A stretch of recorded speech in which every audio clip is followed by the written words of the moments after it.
everybody. Welcome to the Canine Connection podcast. Today, Lori and I are going to continue talking about reducing reinforcement. In the last episode, we talked a little bit about, making sure that we understand the value of the reinforcement, and the value it holds for the dog, and different things have different values.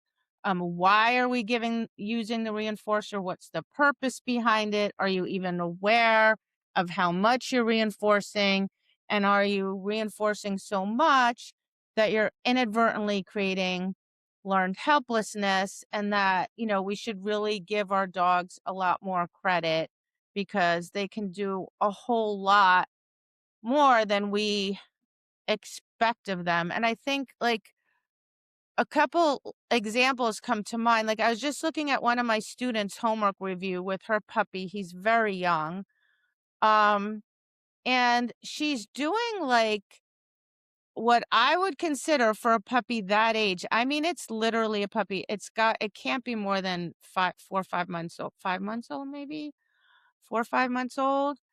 And like she waits for the puppy to find heel position because we're not micromanaging this puppy. We're letting him solve problems and he's doing it beautifully. So he like gets a little distracted. She waits. He comes back, puts himself in heel position. She's like, good boy. She doesn't give him a cookie. She starts healing him. She heals him. She does a few steps, does a spin, heals a little more, does a spin, heals a little more, does a spin, then heals a little more, then gives him a reinforcer. That's a lot That's a lot. for a puppy that young. And that puppy is happy as a clam. His ears are up. He's bouncing. He's prancing. Um, it's pretty amazing, really. But it's because she started this puppy this way, right? Solving problems, not giving a high rate of reinforcement. So she's not even building that expectation in. She's already teaching the dog, which isn't to say she'll never in certain instances give the dog more reinforcement, but she's just kind of like building that expectation, a lower expectation in terms of how often you're going to get reinforced. Mhm. I think when we have created inadvertently an expectation and we start saying, okay, holy Hannah, like I've been pumping cookies into my dog. I need to start reining that in. You're going to hit points. And I'm not saying go from 30 cookies to 5, right? Got to go from 30 to 25 to 20 to 10. But when you start reducing reinforcement, your dog is at some point going to look at you and go, cookie now, right? And you're going to go, no, we're continuing on. And Mhm. the dog is going to look unhappy, which is going to trigger us emotionally. And we Yeah. have to understand that that look of sadness or unhappiness or disappointment or all these words is really confusion. That's really what it is. It's just confusion. The dog is like, I don't understand why I didn't get reinforced here because I always get reinforced here. So this is different. I'm confused. I don't understand what to do now. And in that moment, you need to just do whatever you can to get your dog to give you just a little bit more work, Mhm. whether that's just a few tricks or whether it's just like a little more healing or, you know, come on, buddy, you can do it. Let's transition. Let's move down here. And I'm going to set you up for an exercise and then reinforce. So now you're teaching the dog, no, just because you didn't get reinforced, it doesn't mean you're wrong. We just need to go a little bit more and then you'll get reinforced. Yeah, so that's so important that kudos to your student for building that in really early on, because I think it's really hard for a lot of to people, especially who are new to training and they just start training a new puppy or a new dog. It's, the go-to is instinctively just to feed a crap ton of food to the dog when you're teaching and building new behaviors. And then what happens is a lot of times, as we all know, then all of a sudden we're like you said, like, wow, okay, the puppy's now 7 months old and I've been pumping 8,000 cookies into that one single behavior every single time. So now that's just that reinforcement history's there already. So then, the longer it goes, the harder it is then to have to explain to the dog. So it's pretty fascinating how even at a young age with a young puppy, like you can definitely start building that concept in that not every rep may get a cookie, or that's where we're going to go into today, is talking about some variable reinforcement built into your training. But it's just it is really important to start that. Like, we want progression too, right? Like, you don't want to stay stuck at the same behavior, feeding the same behavior the same way every time, because at the end of the day, I always tell my students, remember, we talk about this all the time. Your goal is to be able to go in for X amount of minutes without any reinforcer.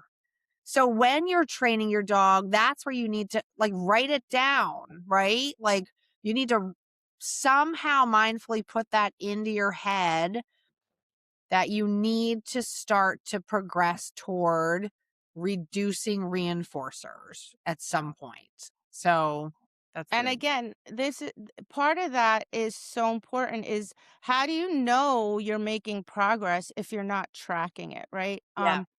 Julie Bacon had us on her podcast, and we were talking about like being good students and learning. And all of us agreed that if we're not in some way, shape, or form tracking our training, however that looks, it could be a journal, you could put it in your phone, you could use index cards. Like, everybody's brain is different, Right. whatever works for your brain. But if you are not keeping track of it, then it is going to go by the wayside. Like, there's no way, like, there's just too much going on in our brains. Like, dog training, there's just too much we have to pay attention to. If you're not tracking it, next thing you know, 6 months have gone by and you've been feeding the same behavior over and over and over and over. And then you go to not feed it, and your dog's like, whoa, what just happened? You know? Um, so that's really important, is for you to track. And again, there's not all or nothing. Everything's a gradation. So there are some days where I'm working on very specific skills, where I may give a higher rate of reinforcement, right? Or I'm purposefully trying to put value into something. But then as soon as my dog is starting to understand it, I immediately stop with that high rate of reinforcement, like, as quickly as possible, right? So, like, a really good example of this is when I teach dogs scent, right? So we'll have these tins, and, like, the step one is I scent it and there's a cookie under it. And I'm telling you, I start this with like a 7 to 8 week old puppy, right? So, what in the old days, we would have paired the scent and the cookie for weeks. I do it for days. Like, as soon as I see the puppy's got the idea, I don't put the cookie underneath the tin anymore. And then as soon as the puppy's got that idea, I start adding more tins. And I'm adding them very quickly, like every couple days, I'm adding until there's a ton of them. And as soon as my puppy gets that, I'm throwing distractions in there. I mean, literally at that rate, right? Of like, and then as soon as my puppy gets that, I start putting articles in. Like, the whole process moves very, very quickly. And the dogs across the board, all different breeds, all different training levels, perfectly fine with it. Right. And what do I have to do with my students? Tell them, hurry up, next step, next step, next step. Cause they want to, the instinct is to stay at that one step Yep. for way too long. So now it's like too easy. The dog gets bored. And again, the dog's getting reinforced Rapidly. rapidly and for a very simple task. If I keep making the task harder and harder and harder, maybe you're still getting a cookie per rep, but you're doing more work Right. per rep every Right. single time. Yeah, and I think that's the whole progression thing, where I think what happens is, like you said, people aren't keeping track of the progression, like, they're not mindfully, like, being aware of that, or some of it too, I think a little bit is some fear. Mhm. The fear of moving forward and the dog making a mistake. We've talked about that too.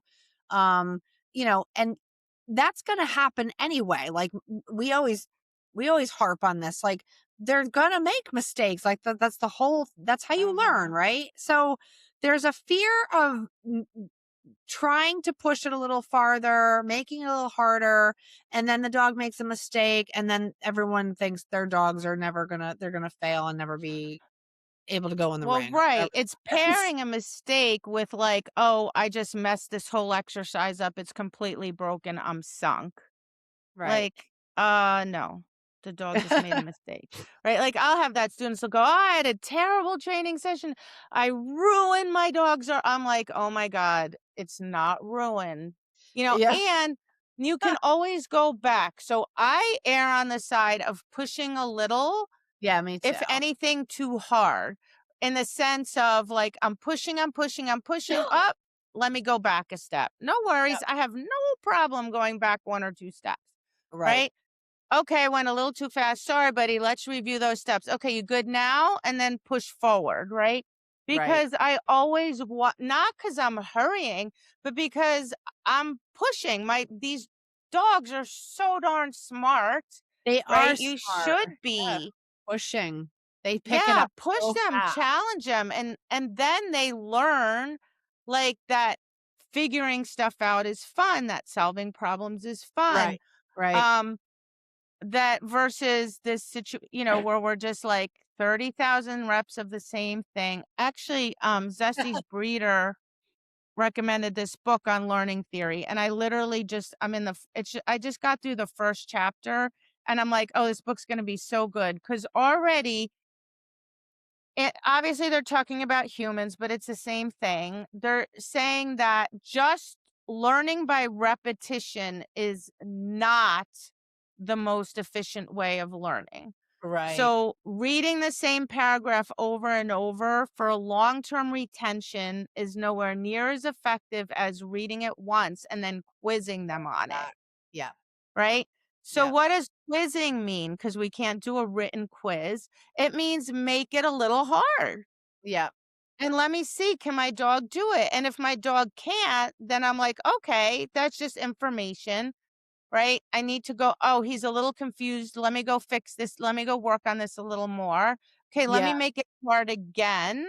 That's the piece, Petra, like, I think that a lot of, my students will say they'll always turn and say to me, they look at me and go, what happens if he doesn't get it right? Or what happens if he doesn't do it?" Like, I think there's that real honest, they don't know what to do if the dog makes a mistake, like, and I just look at them and say the same thing. I'm like, it's okay. That just means you just can go back to where you were, last, right, make it a little simpler again before progressing forward. And they're like, oh, okay. And I think that is a true thing. Like, a lot of people just don't know what to do in that moment of the dog making a mistake. So that's why I think there's a little bit of that relationship of fear of, I don't know what to do if he does make a mistake, so I'm just going to stay here for months. Yeah, And and even just simplify, like, in nose work, like, I would like, I'm just learning, right? Yeah. So, I was setting stuff up, and all of a sudden, I'm like, "Yeah, Zesty?"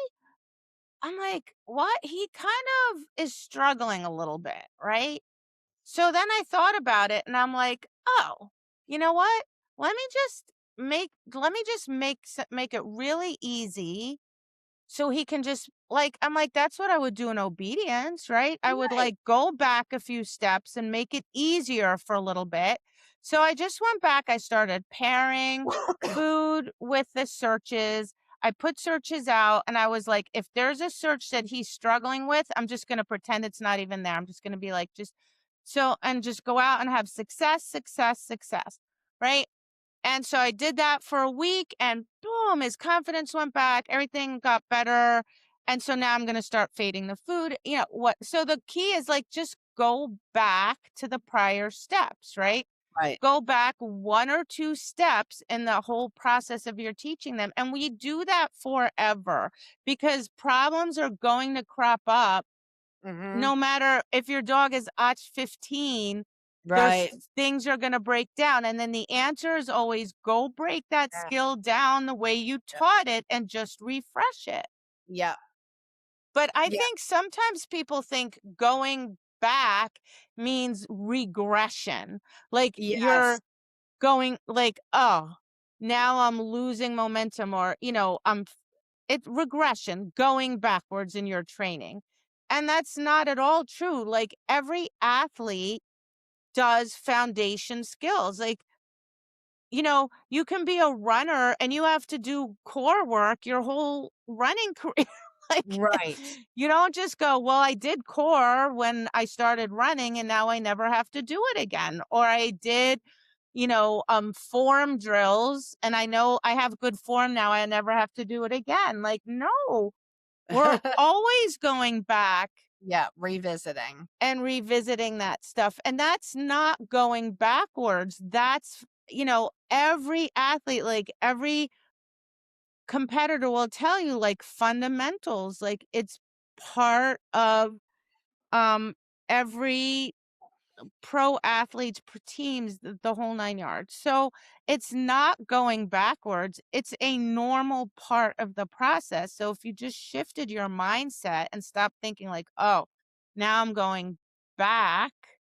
Right. No, just go back. I can't tell you how many several times now my dogs have struggled with articles. I just go back, I pull out the metal tins I taught them at, pull the bag back out, and we go back and we do a refresher for a week or two.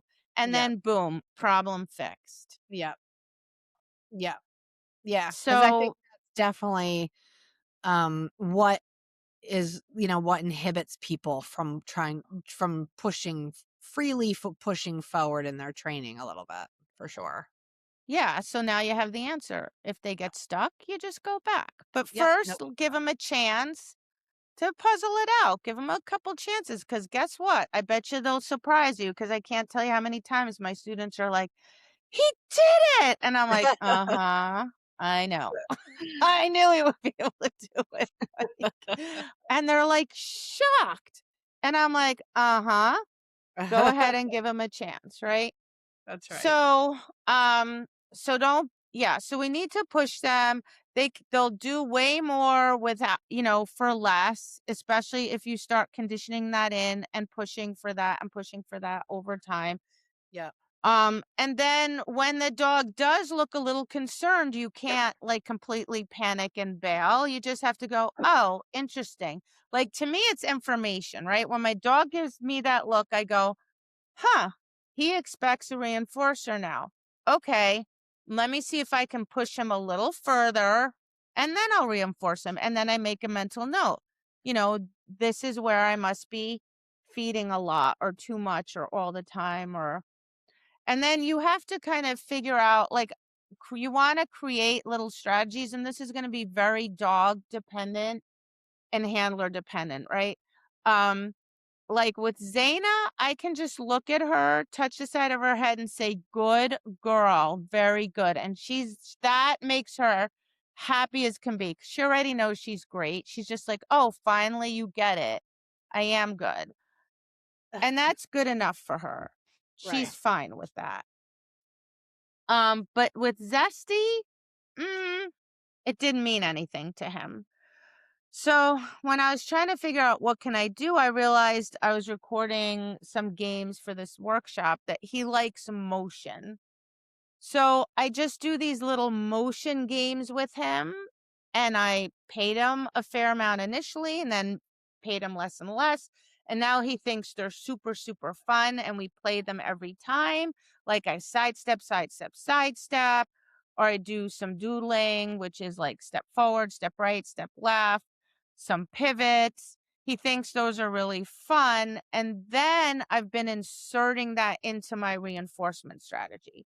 So a lot of the times I'll say yes, then I'll do the game. So I'll go sidestep, sidestep, sidestep. He bounces really hard into me.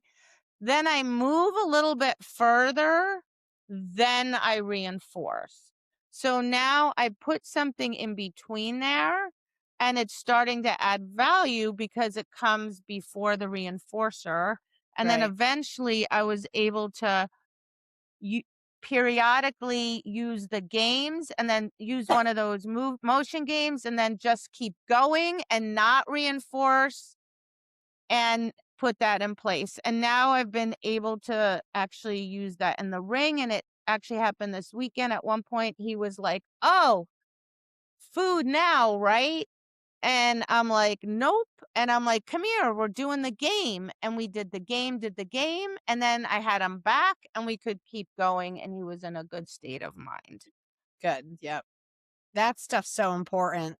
Um, building, having just some thoughtfulness on what you can build into your reinforcer or your reinforcement event that I always say legally can follow you into the ring because we can't obviously bring food or toys. So those little behaviors that you build into those events definitely become valuable.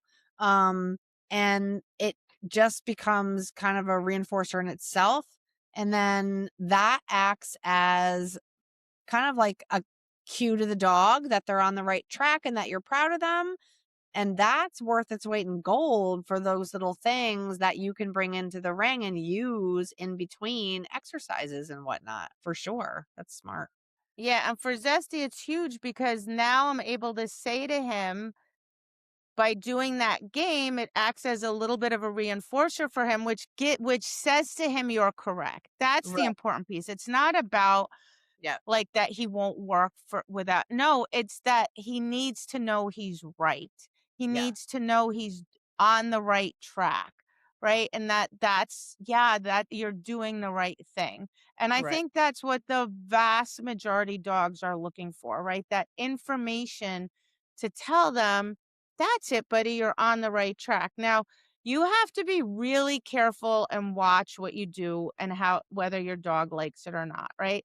Yeah. Like, I've had students that are like, "Wow," and they bend down and ruffle the dog's ears, and the dog is horrified, horrified. It's like, "Get off me," right? So I'm starting to tell everybody now, you need to have the dog you train, and then you need to have a stuffed animal. You can hug and kiss and do all this stuff to the stuffed animal, leave your dog alone.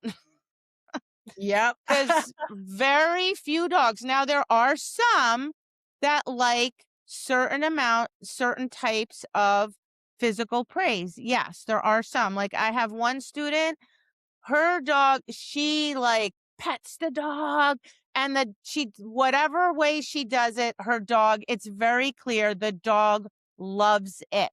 And I had asked her to submit, I was like, "Can I borrow some video of that for, a workshop?" So she recorded it and she sends it to me and she goes, "You know what? I did all this petting, in between for you to video for you, and I realized that whole time I never gave him a cookie." I'm like, "Well, duh." So it took her having to do that to actually click that no, for this dog, that is so highly reinforcing. It's probably equal to a cookie, or at least it carries, she could do a bunch of them before she has to give a cookie. Yeah. So, but most students, they're petting their dogs, they're bending over, they're like, "Bah, bah, bah, bah, bah," and the dog's like, "Holy Hannah." Well, a lot of that too, just thinking about it too, I think that people aren't really acutely aware of of that. Well, I got to go back. I feel that some of that is actually for the person to feel better. Mhm. Do you know what I'm talking about? Yeah, Like, in the 100%. moment, they want, like, they don't, it's, like, kind of about them. They go to tell their dog they're doing a good job without even saying to themselves, like, "Does my dog even fucking like this?" Mhm. I think that's a big thing. Like, you're not even aware because you're in the moment, you're doing the thing, but you're not really even saying, does my partner enjoy this at all?" Yeah, I mean, trust me, there have been times when there are still times when I'm like so happy, I just want to bend down and hug him and kiss him. But I refrain because I understand that, like, I remember when Zeal was in, I don't know, whatever, Novice Open something. It was a really hard venue. He gave me such a nice class. He gave me so much effort. Class was over, exercise finished, I was so delighted. I'm like, "Oh my god, Zeal." I bend down to hug him, and he jumps away from me, and he looks at me like, "Thank you very Yeah. much, you can praise me from over there." Now, this is a dog that was in the most physically affectionate dog I've ever had. Like, he hounded you to pet him until you finally had to say, "All right, enough. Go, go." Like, this is crazy. But in that scenario, he did not like it. So I apologized and I never did it again. So you need to watch your dog, videotape it, and be objective and say, does my dog even like this? Because when I point it out to my students across the board, they always come back and go, yeah, you're right. I can That's see what I'm that now. saying. That's what I'm saying, like, in the moment, you're in your own moment. You don't even, like, you don't even see it until it's like, dude, it's, like, blaring. Your dog is like, "Get the fuck away from me." Yeah. So you have to figure out what your dog likes, right? So I spent some time experimenting with Zessie. Like, okay, do you like if I touch you here? Do you like if I touch you there? Do you like if I say these words? Do you like it better if I shut up? Do you like, oh, you love motion. Okay, let me incorporate motion into this. Oh, you like this. Do you like this? No? Well, how about this? Oh, you like this. Good. Like, that's what you literally have to do. Like, you just have to go in your house or in your garage or whatever and just experiment and play around. Now, and then just because the first time you say to your dog, yes, and then you go to do this game and your dog doesn't do the game, throw it out the window.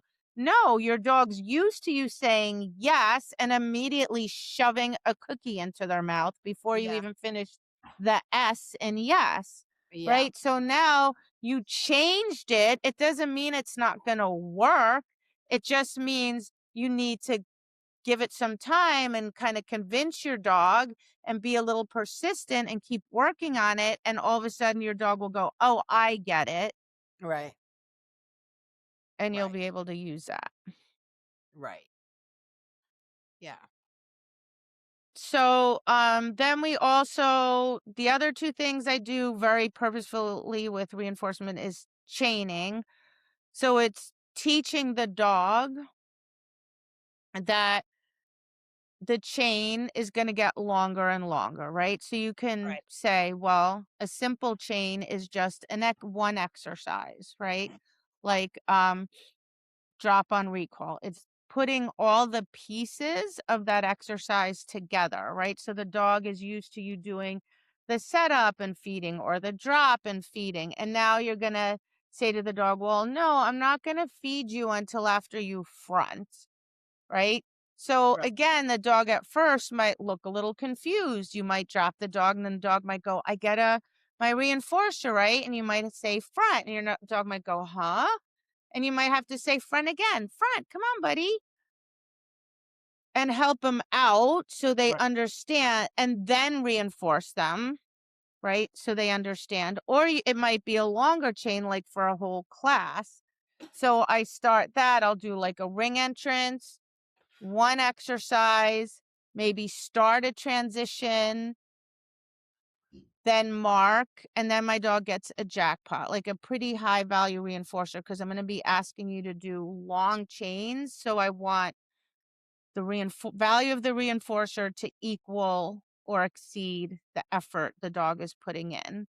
And Yeah. then just once the dog gets that, lengthen that chain a little bit more and a little bit more and a little bit more. And you're going to hit a threshold where the dog's like, oh my God, like right by now, right? Yeah. And you're gonna have to just be like, "Just a little more, buddy." Yep. Even Yep. if it's not beautiful, even if it's a little flat or it's not Yep. perfect, it's okay. Just keep going, and then the jackpot. And the dog will literally learn that the absence of the reinforcer doesn't mean you're Means you're wrong, it just means keep going. right. Right.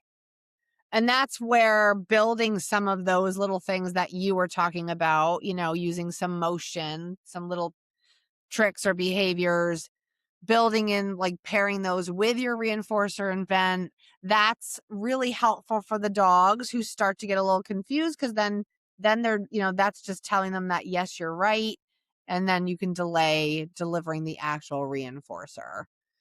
um and I think what happens when people start working on this is they become very robotic when they're doing it. Like, I did this at my camp. I purposely made them all put their reinforcers off their body, because it forces you then, right, to consciously um I wanted them to make sure that they were putting in, like, a relationship piece into that reinforcement event, so that it's not just mark, feed, mark, deliver, right? It's so important that you're able to do that. Um, so that you can also take that into the ring. Like, when I release my dog in the ring, sometimes I do exactly what I do in training. I go, wow, oh my gosh, that was so good.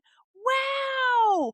And my dog's like, oh, great. Sometimes in training, I do that, and sometimes I feed it, and sometimes I don't. So I put that in a little bit, as sometimes you may get a reward for that particular thing we just did, or sometimes that it doesn't. So that I'm able to put that into the ring. Um, I hope that's clear that I explained Yeah, that. it is. And then we should say too, because people get a little stuck in, like, because it's been drilled into us that, like, if I say yes, I now owe the dog a cookie, right? Because that's the definition of yes, means you're right. The exercise is done, you're getting a cookie. Whereas good means you're right, you're correct, keep going, you're not getting a cookie. Right. So we developed like a different cue that means you might be getting a cookie, you Yeah. might not. You might be getting a game, you might not. Yeah. You might, you might be getting a high value reinforcer, a low value reinforcer, nothing, motion game, you don't know. And we're going to mix it up all the time. Yeah. So now we're not lying, right? But it's an exciting cue once it's developed, because it's really truly a jackpot cue in the sense of gambling, which is it's a variable reinforcer in and of itself, because it's unpredictable. The dog never knows what it's going to get. Yeah.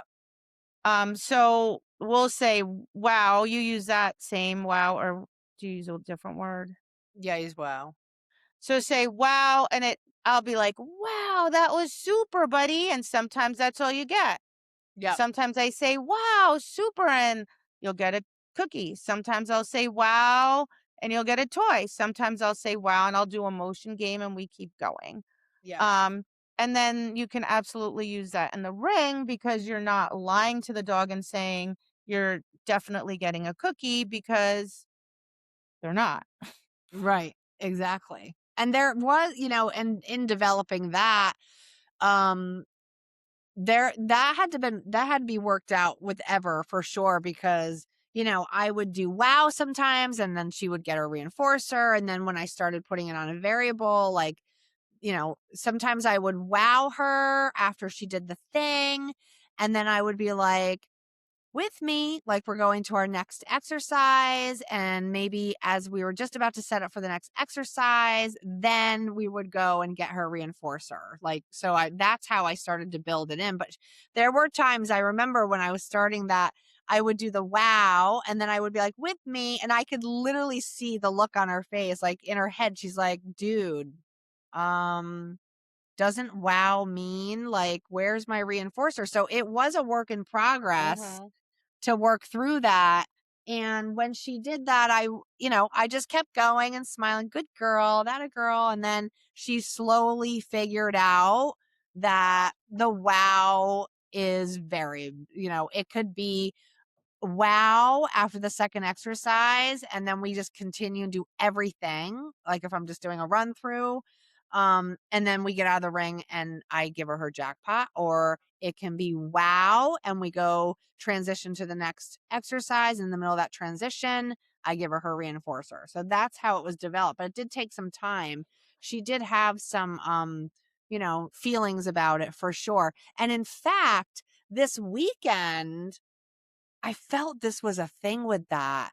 Um, it was in my last class after, I can't remember. It was such a blur, all the freaking stuff we did. It was after some exercise, and I went, wow, what a good girl. And then I went to my next exercise, and just as I was about to set up, she barked at me like pissed. Like, dude, wait, like she gave it to me in the ring. Like it was like shocking to see it. Like, because instead of her actually going down and getting like worried and stuff, she was like pushy, like, bitch, deliver. It was so funny. Yeah, so I think the key is it like anything else. I think people give up on these things too quickly, right? Yeah. Like they start them the minute the dog looks worried, confused, upset, they're like, "Oh, this isn't working." They don't know again, they don't know what to do, and then they just go right back to feeding, right? Yeah. Or toy. Yeah. Yeah. Right? So again, it's you just probably haven't done it long enough. Like you just need to keep working on it. You just need to be consistent so Totally. that and your dog will learn it. It will Right. learn the new rules, the new games. You just have to teach them. Yeah. And it you know, if your dog is older and has a long reinforcement history of it being a certain way, it's not impossible. You can absolutely teach it to them, but you have to be realistic. Like, of course, your dog, you've built in an expectation. So your dog can learn the new rules, but you have to invest the time into it and you have to kind of stay, you know, Stay the course. yeah, buckle up and don't Yeah. bail, Don't fail. Yeah. just don't be a bailer. Te Don't be a weirdo. Don't be a bailer. just work your dog through it, and they will figure it out. Like, Yeah. again, they're smart, but we've taught them certain patterns, Yeah. um So the other thing is, and this is extremely hard for humans because we're built on our whole lives. This is actually pretty funny. I read this book this one time, right? And like humans, we think we're so smart and clever and we're so superior. And I read this book and it's like, yeah, no, you're making hardly any decisions all day. You're just doing one habit after the other after the other. I'm like, what? And it's like, well, think about it. You don't even think about it because you get out of bed, You go to the bathroom, you go downstairs, you turn on your coffee, you do the like, you brush your teeth, you do a whole set of routines every day. Like, I have a routine even about like, at hotels, like, how I unpack. The dog's water dish is always in the bathroom. Like, it's all a bunch of habits. So, certain things in dog training, it's good to have habits. So, it's good to know your footwork by heart because now you don't have to think about it. It's good to know how you're going to respond to errors because then you could just execute it. You don't have to think about it. But the problem with is we develop reinforcement habits and dogs pick up on those patterns very quickly. So every time you halt, you feed your dog. So your dog expects a cookie at whenever you halt. It never expects a cookie on the about turn. So big surprise, it doesn't really pay attention on the about turn. Why should it? Nothing ever happens till you halt anyway. So what's the point, right? And so it all becomes very predictable. And then when you change that pattern, like you go in the ring and there's no reinforcement, again, dog is completely and utterly confused. So by definition, variable reinforcement means the dog never knows when that reinforcer cookie toy is going to come. Never. Which means Right. your habit must be to be unpredictable, right? Right. And that's hard because you actually have to be aware of how much you're reinforcing where, when, in order to not be predictable. So for sure, because I'm always paying attention to what my dogs are saying, when my dog looks at me and says, cookie now, right? That's like a bell going off in my head. Like, oh, lady, clearly you're feeding here way too much. And I will absolutely not feed there. I will go a little further, then mark and feed, right? If I mark and feed and my dog looks shocked, like in the middle of a normal, in the middle of an about turn, in the middle of a slow, then that means almost never reinforcing there. So you Okay. should be reinforcing there more often. Right. So those are two like little, ways you can jog your brain to say, "Oh shoot, I better mix this up," right? Yeah. If my dog never looks surprised, that's a good thing, right? Because it means like I'm reinforcing in different spots all the time. So my dog has no expectation one way or the other. It just knows that it could come at any time. Right. That's key, that it can come at any time, right? Which means you have to be super aware of what you're doing with your own body too, because a lot of people are reaching for food, they're in their pockets, they're developing cue systems that they don't even know they're doing. So that's where you have to be really careful that you're not, um, inadvertently attaching stuff to your reinforcing event so that the dogs are looking for that all the time. That's just clean handling stuff, right? Yeah, well, if they're always saying yes as their hand is in their pocket, the Right. dog's no longer listening for the word. It's Right. now hyper focused on your hand because Right. it says when the hand moves to the pocket, that's my marker. So Right. now instead of your dog paying attention to looking at your face or looking at whatever or thinking about what it's supposed to be doing, your dog's distracted. It's Right. looking for your hand Right. because is the hand moving now? Is the hand moving now? Is the hand moving now? Right. So that's why it's so important to be clean and why we're constantly saying, mark, wait, then reach for the reinforcer so that you separate them out.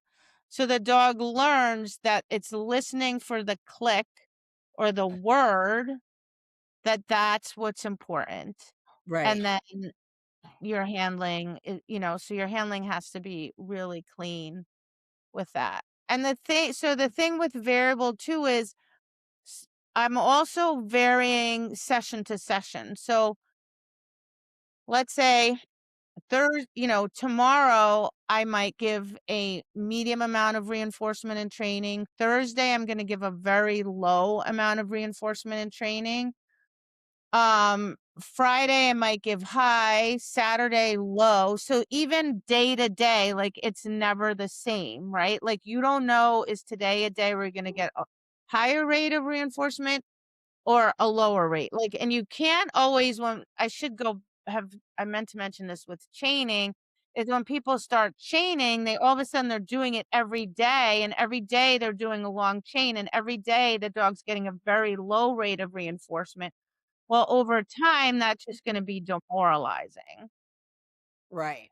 So it has to change. It has to be different.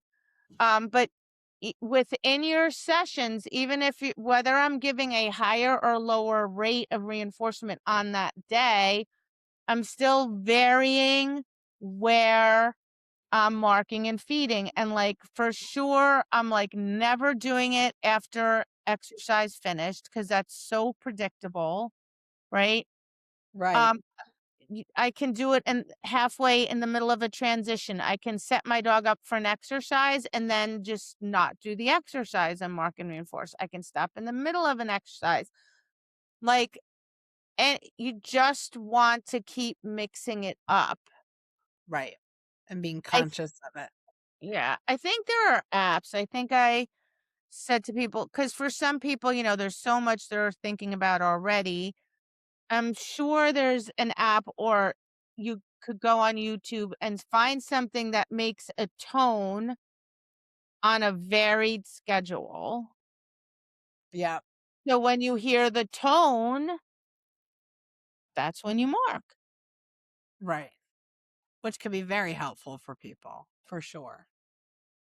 Yes, because I think, there's so much to think about that if they also have to think about that. And I think that's where too it falls by the wayside, right? Because they're thinking about their Yeah. handling and the dog and is the dog learning? Am I giving them information?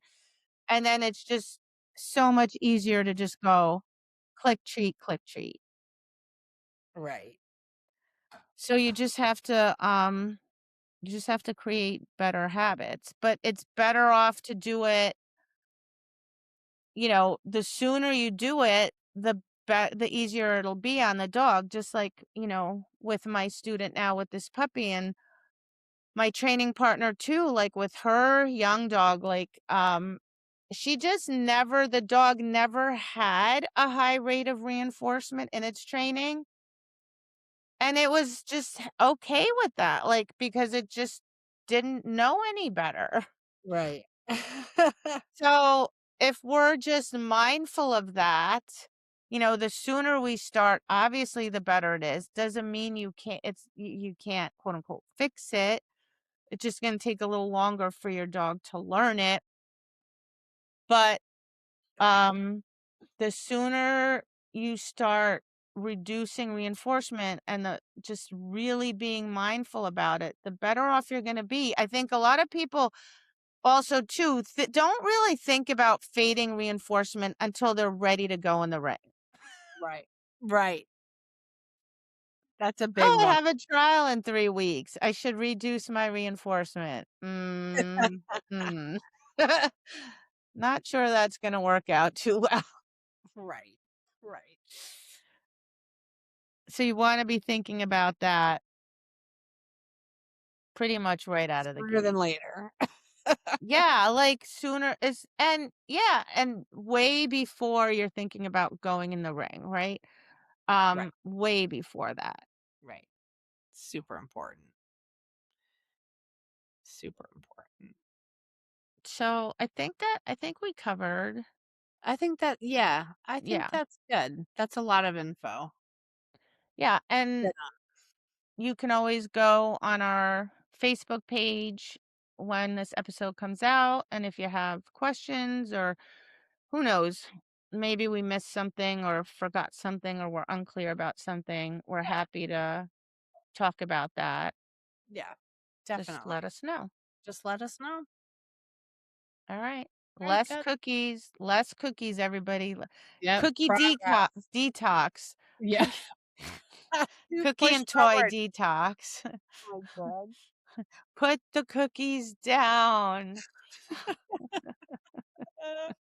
Love it. All right. Okay, Thanks, bye. everybody. Happy training.